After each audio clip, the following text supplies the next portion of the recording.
사랑하는 이한교TV 시청자 여러분, 그동안도 평안하셨습니까?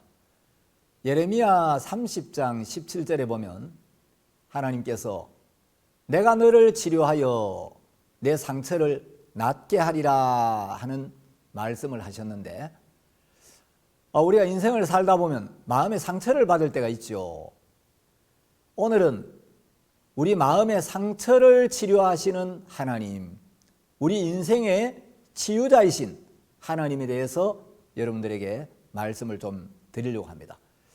우리가 인생을 살다 보면 주변 사람들과 마음의 갈등을 겪을 때가 종종 있습니다. 대화를 통해서 상대편의 마음과 입장을 이해하고 마음이 흘러서 갈등이 해소되면 참 기쁘고 마음이 가벼워지지만, 때로는 갈등이 점점 심해져서 마음이 다치고 속상하고 견딜 수 없는 고통을 느낄 때도 있습니다. 심지어 부부 사이에, 또 부모와 자식 간에, 고부 간에, 친구 간에, 직장 상사나 부하 사이에 갈등을 겪는 경우도 허다합니다. 대부분의 사람들은 마음의 상처를 받아본 경험이 있습니다. 또 사실 자신도 누군가에게 마음의 상처를 준 적도 있을 겁니다. 우리가 세상에서 사는 동안 병균과 접촉하지 않고 사는 건 불가능합니다. 우리가 마시는 물을 통해, 우리가 먹는 음식을 통해, 우리가 만지는 물건을 통해서 우리는 날마다 수없이 많은 세균이나 병균들과 접촉하고 있습니다. 미국 콜로라도 주립대의 연구 결과에 따르면 한 사람당 손바닥 한 개에 평균 150종류의 세균이 있다고 합니다. 그런데 한쪽 손에 사는 세균의 수는 대략 6만 마리 정도라고 합니다. 그리고 세균 한 마리는 한 시간에 64만 마리로 늘어날 정도로 번식력이 굉장히 강하다고 합니다. 손에는 황색 포도상구균을 비롯해서 대장균, 인플루엔자균, 살모넬라균, 이런 여러 종류의 병원균들이 존재한다고 합니다. 이렇게 세균이 득실거리는 세상에서 우리가 어떻게 해야 건강하게 살 수가 있겠습니까? 그건 병을 이길 수 있는 면역력과 튼튼한 체력을 길러야 하면 말할 나위가 없죠. 우리가 세상에서 세균과 접촉하지 않고 살 수 있는 곳은 없습니다. 또 우리가 세상을 살면서 상처받지 않고 살 수 있는 길도 없습니다. 마음의 상처를 받지 않고 살려면 지구를 떠나야 합니다. 인생을 살다 보면 여러 가지 요인으로 마음의 상처를 받곤 합니다. 그러면 인생을 어떻게 살아야 하나? 인생살이 속에 생기는 수많은 상처를 안고 살아야 하는가? 아닙니다.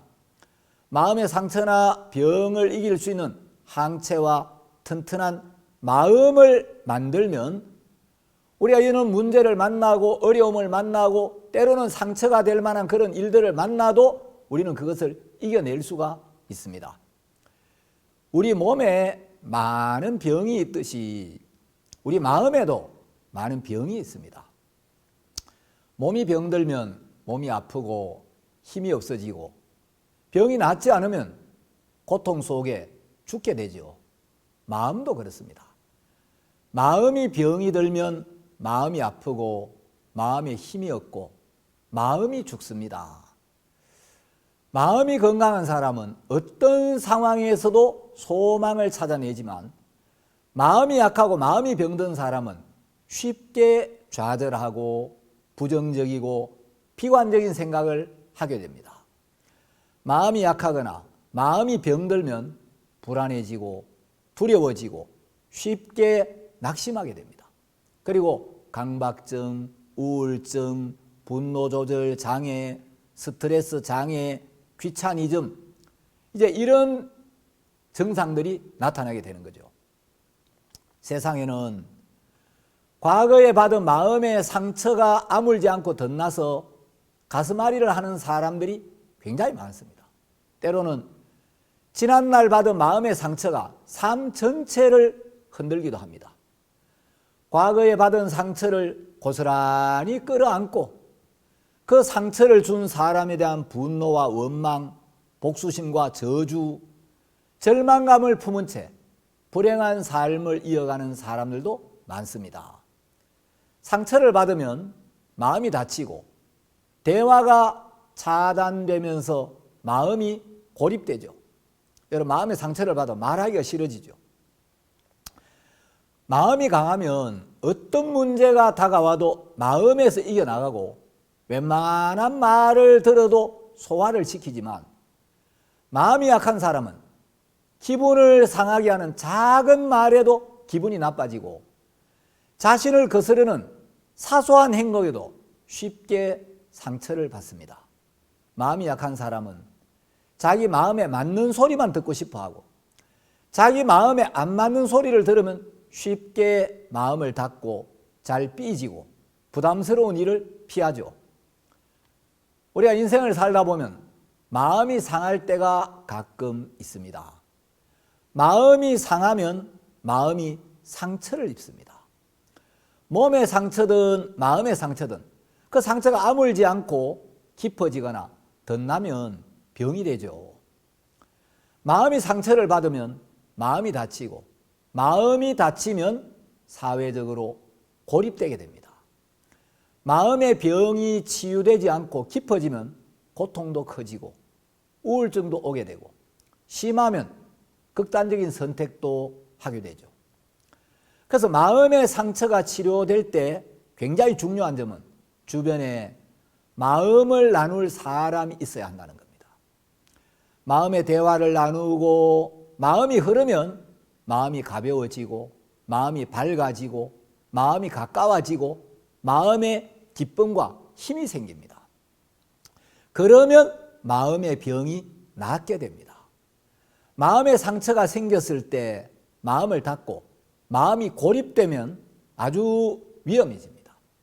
사탄은 이런저런 일들을 통해서 마음의 교류를 단절시키고 마음의 문을 닫아버리게 만듭니다. 마음이 흐르고 마음이 통하지 않으면 고통이 오게 되어 있습니다.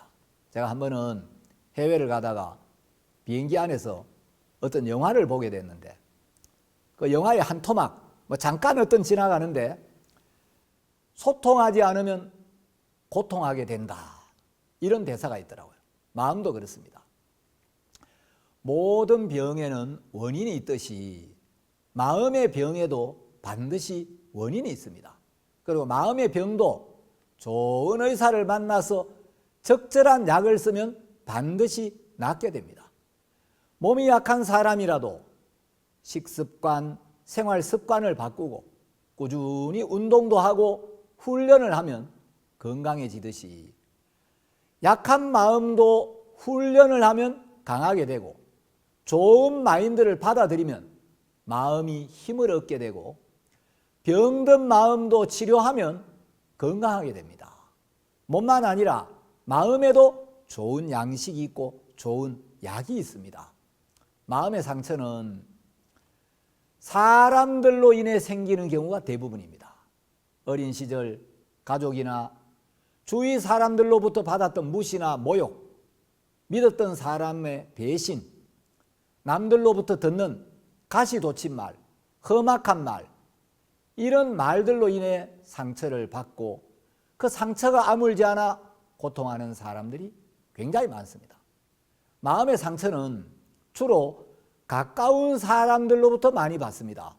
여러분, 우리가 한국에 사는데 푸틴이 우크라이나와 전쟁을 일으킨 것 때문에 혹은 미국에서 총기 사고가 난 것 때문에 아니면 일본의 야쿠자 때문에 여러분들이 개인적으로 상처를 받지는 않죠.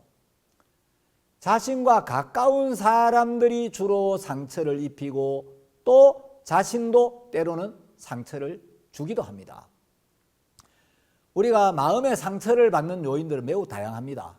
가정환경, 또 단체나 어떤 조직, 직장의 환경적인 요인들로 인해서 상처를 받는 일들이 많습니다. 가정 환경으로 인해 상처를 받아서 인생이 불행해진 대표적인 경우가 유명한 탈옥수 신창원 씨라고 할 수 있습니다. 한때 탈옥수로 온 나라를 떠들썩하게 했던 신창원은 매우 가난하고 불우한 환경에서 자랐습니다. 초등학교 1학년이었던 1976년에 친어머니는 간암으로 돌아가셨고 새엄마가 들어왔는데 이 새엄마는 동생이 아무리 아파도 모른 척 하는 거예요. 화가 난 신창원은 부엌칼을 들이대고 오늘 내로 집을 나가라고 협박을 합니다. 계모는 그날로 집안의 폐물을 다 챙겨서 집을 나갔고 신창원은 아버지로부터 죽도록 얻어맞았습니다. 초등학교 6학년 때는 서울로 도망을 갔다가 가출 소년으로 잡히기도 했습니다. 중학교에 들어가면서 가난한 집안 사정 등으로 친구들에게 따돌림을 받고 담임 선생님으로부터 야단 맞는 횟수가 잦아지면서 학교를 포기하게 됐습니다. 신창원이 14살 때였습니다. 어느 날 좀도둑질을 하게 되었는데 그래도 그때까지만 해도 신창원을 범죄의 구렁텅이에서 건져낼 수 있는 여지가 있었습니다. 그런데 이 신창원의 아버지는 아들의 버르장머리를 고친답시고 경찰관들도 훈방 조치한 신창원을 굳이 다시 끌고 가서 소년원에 잡아 넣었습니다. 이것 때문에 신창원의 인생은 망가지기 시작하고 신창원은 오히려 이 사건으로 인해서 본격적으로 반항적인 인생을 살게 됩니다. 소년원을 다녀온 일을 계기로 감옥에 한 번씩 갔다 올 때마다 신창원의 범죄는 나날이 대담해졌고 결국에는 강력 범죄까지 저지르게 됩니다. 신창원은 1982년에 절도죄로 김제경찰서에 붙잡혀 소년원에 송치가 된 뒤에 바로 풀려나서 그 다음에 상경하고 음식점 배달원 등으로 전전하다가 계속 절도죄를 짓게 되고 경찰에 체포되어서 수감 생활을 하고 있던 중 탈옥하게 됩니다. 훔친 거액의 돈으로 인심을 쓰고 자신의 일기장에다가 부잣집만을 털고 사람을 해치지 않는다는 이런 내용을 적어서 신화를 만들어냅니다. 성공한 탈옥수를 꿈꾼 신창원은 그러나 한 시민의 제보를 받고 출동한 경찰이 제압하자 마침내 체포됩니다. 신창원이 신창원의 907일의 고백이라는 그 책에서 자신이 범죄자가 된 계기를 밝히고 있는데 초등학교 5학년 때였다고 합니다. 학교 선생님이 새끼야 돈 안 가져왔는데 뭐하러 학교 와? 빨리 꺼져. 이런 말을 들으면서 신창원은 자신의 마음속에서 악마가 태어났음을 느끼게 되었다고 이야기를 합니다. 신창원은 이렇게 이야기했습니다. 지금 나를 잡으려고 군대까지 동원하고 엄청난 돈을 쓰는데 나 같은 놈이 태어나지 않는 방법이 있다. 내가 초등학교 때 선생님이 너 착한 놈이다 하고 머리 한 번만 쓰다듬어 주었으면 여기까지 오지 않았을 것이다. 선생님의 모욕적인 그 말 한마디는 어린 신창원의 마음에 큰 트라우마가 되었고 심한 모욕감과 반항심을 갖게 만들었습니다. 살해난 상처는 한두 달 지나면 아물고 새살이 돋아나지만 마음의 상처는 오래도록 잘 아물지 않고 아픔을 주는 경우가 많습니다. 모로코 속담에는 말이 입힌 상처는 칼이 입힌 상처보다 깊다 이런 말이 있습니다. 역사가 시작된 이래 칼이나 총에 맞아 죽는 사람보다 혀끝에 맞아 죽은 사람이 더 많다고 합니다. 사람들이 받는 상처 중에는 특히 사람의 말로 인해 받는 상처가 굉장히 많습니다. 세상에 연못에 돌을 던지는 사람은 재미로 던지지만 맞아 죽는 개구리는 재미로 죽는 게 아니다. 이런 말이 있죠. 무심코 던진 말 한마디가 때로는 상대방의 마음에 큰 상처를 입히기도 합니다. 존 위클리프는 혀는 뼈가 없지만 뼈를 부서뜨릴 수 있다, 이런 말을 했습니다. 우리 속담에도 혀 아래 도끼 들었다, 이런 말이 있죠. 말에도 종류가 참 많습니다. 참말과 거짓말, 차가운 말과 따뜻한 말, 부드러운 말과 거친 말, 모진 말, 독한 말, 가시 돋친 말, 험악한 말, 반말, 막말, 뒷말, 빈말, 말의 종류가 많죠. 이런 말들로 인해 상처를 받는 경우가 굉장히 많고, 또 사람들이 마음의 상처를 받는 요인 중에는 의견 충돌이나 거절과 무시, 비난, 배신, 모욕, 자존심의 손상, 이런 일들로 인해 상처를 받는 경우가 굉장히 많습니다. 그런데 사람들이 마음의 상처를 받는 표면적인 이유는 다른 사람들, 남의 말, 이런 외적 요인 때문인 것 같지만 알고 보면 근본적인 원인은 마음이 약하기 때문입니다. 여러분, 두꺼운 얼음 위로는 아무리 뛰어다녀도 괜찮지만 얇은 얼음 위로 걸어다니는 일은 굉장히 위험하죠.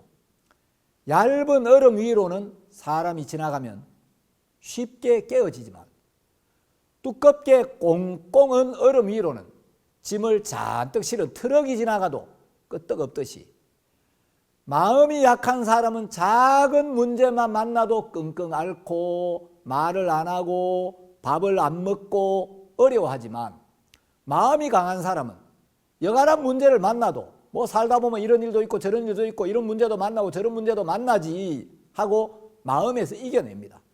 그런데 사실 사람의 마음은 정도의 차이는 있지만 다 약합니다. 사람은 강한 것처럼 보여도 자신이 해결할 수 없는 어려움이나 문제를 만나면 부담스러워지고 연약해집니다. 여러분, 어떤 사람들은 나는 한다면 하는 놈이야 이러면서 큰 소리 뻥뻥 치는 사람 있죠. 그런 사람한테 뭘 했냐고, 한다면 하는 놈이 뭘 했냐고, 뭘 할 수 있느냐고. 여러분, 그런 사람은 자신을 너무 모르는 사람이에요.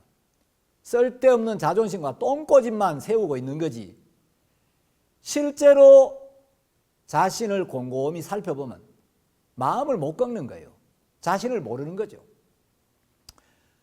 곰곰이 자신을 살펴보고 인생을 성찰해 보면 누구나 자신의 연약함을 발견할 수 있고, 또 사람들은 이런저런 문제를 만날 때 불안해하고 어떤 일 앞에서 두려워하고 부담스러워했던 기억들이 있을 겁니다. 사람의 마음이 약하기 때문이죠. 자, 그러면 어떻게 연약한 인간이 강해질 수 있나? 그건 간단합니다. 여러분, 일반 유리는 잘 깨어지지만 그 유리에다가 강화 유리 필름이나 보호 필름을 붙이면 유리가 아주 튼튼하고 강해집니다. 갓난아이라도 아이의 모든 것을 알고 그 아이를 조건 없이 사랑하며 아이에게 필요한 모든 것을 생각하고 준비하고 아이를 위해서 모든 일을 해주는 어머니가 함께하며, 그 어머니 안에 있으면 아이가 연약해도 부족해도 그게 전혀 문제가 안 되죠. 여러분, 우리가 연약해도 가장 연약하고 부족한 존재라도 가장 능력 있고 자신을 변함없이 사랑하는 존재와 하나가 되면 마음이 쉴 수 있고 담대해지고 자유로워지고 행복한 자가 됩니다. 그런데 문제는 세상에 어머니처럼 자신의 부족하고 연약한 모습을 알면서도 변함없이 자신을 사랑하고 조건 없이 위해 주는 자, 자신의 모든 것을 살피고 자신을 위해 일해 줄 수 있는 능력자, 지혜자가 있는가? 만일에 그런 존재가 있다면 그가 누구란 말인가? 그리고 그런 분이 있다면 우리가 어떻게 그분을 만날 수 있는가? 여러분, 그런 존재가 바로 우리를 창조하신 창조주 하나님이십니다. 성경은 사람의 마음이 왜 약한가, 사람의 마음은 언제부터 약해졌는가에 대하여 정확한 사실을 말해주고 있습니다.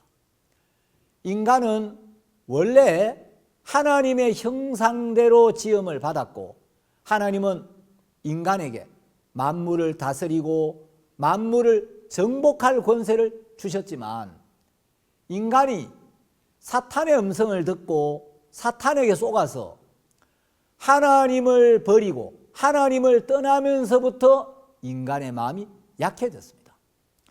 인간이 범죄하기 전에는, 하나님을 떠나기 전에는, 사탄의 이끌림을 받기 전에는 두려움이 무엇인지, 불안이나 걱정이나 근심이나 염려나 부끄러움이나 부담이라는 게 무엇인지를 전혀 모르고 살았습니다. 그런데 그 인생들이 하나님을 떠나면서부터 하나님보다 자기를 더 신뢰하게 되었고, 하나님의 말씀보다 자기 생각과 자기 판단을 더 신뢰하게 되었습니다. 그리고 그 마음에 하나님보다 자기를 더 세우게 되었습니다. 자기를 지키시는 하나님을 믿지 못하니까 자기가 자기를 지켜야 했고, 자기를 위하시는 하나님이 계시는데 자기를 위하시는 하나님을 떠나니까 자기가 자기를 위해야 했습니다. 그리고 자기의 연약함과 부족함을 다 아시면서도 자기를 사랑하시는 그 하나님을 떠나면서 자기가 자기를 가리우며 살게 되었습니다.